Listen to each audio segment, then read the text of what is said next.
കനത്ത മഴയിൽ കോട്ടയം ജില്ലയിൽ വൻ നാശനഷ്ടം. പലയിടത്തും വെള്ളം കയറി കൃഷി നശിച്ചു. റോഡുകളിൽ വെള്ളം കയറി ഗതാഗതം തടസ്സപ്പെട്ടു. മീനടം പുതുപ്പള്ളി ഭാഗങ്ങളിൽ വെള്ളപ്പൊക്കം അതിരൂക്ഷമായി.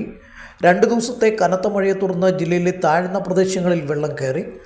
പാമ്പാടി, മീനടം, പുതുപ്പള്ളി ഭാഗങ്ങളിൽ വെള്ളം കയറി വ്യാപകമായാണ് കൃഷി നശിച്ചത്. വെള്ളൂർ 8-ാം മൈലിൽ കപ്പ കൃഷി വെള്ളം കയറി നശിച്ചു. പറിക്കാറായ 2000 മൂട് കപ്പയാണ് പാടെ നശിച്ചത്. ഞായറാഴ്ച രാത്രിയിലെ മഴയെ തുടർന്ന് പാമ്പാടി കാളച്ചന്ത ഭാഗത്ത് വലിയ രീതിയിലുള്ള വെള്ളക്കെട്ടാണ് രൂപപ്പെട്ടത്. മീനടം ഗ്രാമപഞ്ചായത്തിൻ്റെ വിവിധ ഭാഗങ്ങളിലും വെള്ളം കയറി. മീനടം ഞണ്ടൂളം പാലം വെള്ളം കയറി ഗതാഗതം തടസ്സപ്പെട്ടു. പാമ്പാടി ഭാഗത്തേക്ക് പോയിക്കൊണ്ടിരുന്ന കാർ പാലത്തിൽ കുടുങ്ങി. നാട്ടുകാരും ഫയർഫോഴ്സും ചേർന്ന് യാത്രക്കാരെ രക്ഷപ്പെടുത്തി കാർ കരയ്ക്ക് കയറ്റുകയായിരുന്നു. ഇവിടെയും കൃഷിയിടങ്ങൾ വെള്ളത്തിലായി. കനത്ത മഴയെ തുടർന്ന് മതിലിടിഞ്ഞ് കോട്ടയം KSRTCക്ക് സമീപം സിനിമാ തിയേറ്ററിൽ പാർക്ക് ചെയ്ത 3 കാറുകൾ തകർന്നു.